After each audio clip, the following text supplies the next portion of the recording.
Hi viewers, welcome to my channel. இன்னைக்கு நம்ம வீடியோல பார்க்க போறது வந்து சாரியோட ஃபால்ஸ் வந்து எப்படி வந்து ஹேண்ட் ஸ்டிச் எம்மிங் வந்து பண்ணலாம்னு பார்க்கலாம்.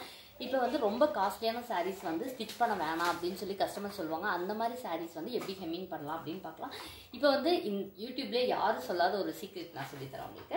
எப்படின்னு பாத்தீங்கன்னா ஃபர்ஸ்ட் வந்துட்டு ஃபால்ஸ் வந்து ஃபுல்லா வந்து சாரியில வச்சு மிஷின்ல லாங் ஸ்டிச் போட்டுக்கோங்க.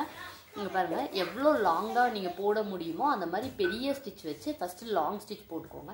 லாங் ஸ்டிச் போட்டிங்க அப்படின்னு சொன்னா புதுசா நீங்க வந்து ஹேண்ட்ல எம்மிங் பண்றீங்க அப்படின்னா மேலே கீழே எல்லாம் உங்களுக்கு வராது.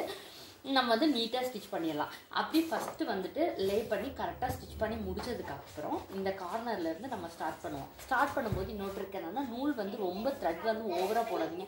ஓவரா போட்டுட்டு கடைசியில வந்து புல் பண்ணி இழுக்கலான்ற மாதிரி சொல்லுவாங்க. அப்படி இழுத்தீங்கனாலும் உங்களுக்கு வந்துட்டு சுருக்கம் வரும். நீங்க அதுக்காக கொஞ்சம் கம்மியா போட்டுக்கோங்க. நம்ம திருப்பி கூட போட்டுக்கலாம். நீங்க லாங் த்ரெட் போட்டீங்க அப்படின்னு சொன்னா ரொம்ப டைம் ஆகும் போட்டு முடிக்கும் போது.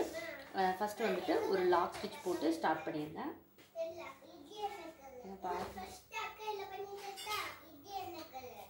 ஃபர்ஸ்ட் வந்துட்டு ஒரு லாக் ஸ்டிச் போட்டுட்டு அதுக்கப்புறம் இந்த மாதிரி கீழே இருக்கிற கிளாத் வந்து ரொம்ப கம்மியாக தான் நீங்கள் எடுக்கணும். ரொம்ப கம்மியாக எடுத்துட்டு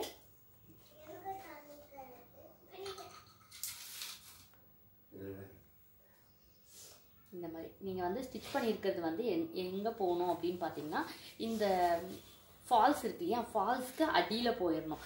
ஃபால்ஸ்க்கு மேலே வந்து ஸ்டிச்சஸ் வந்து தெரியக்கூடாது. அந்த மாதிரி ஃபால்ஸ்க்கு அடியில் வந்து நீங்கள் வச்சுட்டு இந்த ஸ்டிச் பண்ணிடணும்.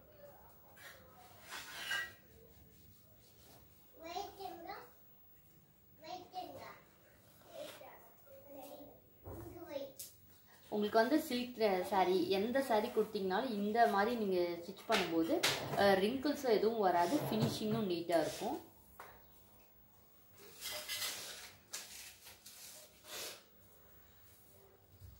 நம்ம மிஷினில் போடுற தையல் மட்டும் கொஞ்சம் கரெக்டாக பார்த்து போட்டுக்கோங்க. இந்த இடத்துல மேலே வரக்கூடாது, உள்ளே வந்து இருக்கிற மாதிரி தையல் வந்து உள்ளே இருக்கிற மாதிரி போடுங்க. அப்படின்னா தான் நம்மளுக்கு பிரிக்கும் போது ஈஸியாக இருக்கும். இல்லை அப்படின்னா நம்ம இப்போ ஹெம்மிங் பண்ணுற இந்த ஸ்டிச்சஸ் வந்து அது டிஸ்டர்ப் பண்ணும்.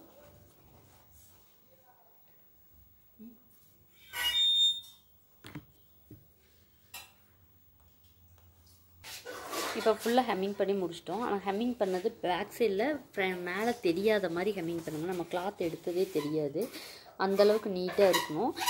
ஃப்ரண்ட் சைடில் மட்டும் கொஞ்சம் இந்த மாதிரி எடுத்துக்கோங்க. பேக் சைடில் பார்த்திங்கன்னா ஹெம்மிங் தெரியாத மாதிரி நீட்டாக எடுத்துகிட்டு ஸ்டிச் பண்ணிவிட்டு கடைசியில் வந்து இந்த தையலை பிரிச்சிடலாம். இதை நம்ம ஸ்டிச் பண்ணதோட ஃபைனல் லுக்கு பாருங்கள். பேக் சைடில் ஹெம்மிங் பண்ணியிருக்கோம், ஃப்ரண்ட் சைடில் எதுவுமே தெரியல. இந்த மாதிரி பண்ணுங்கள். தேங்க்யூ ஸோ மச் ஃபார் வாட்சிங் மை வீடியோ.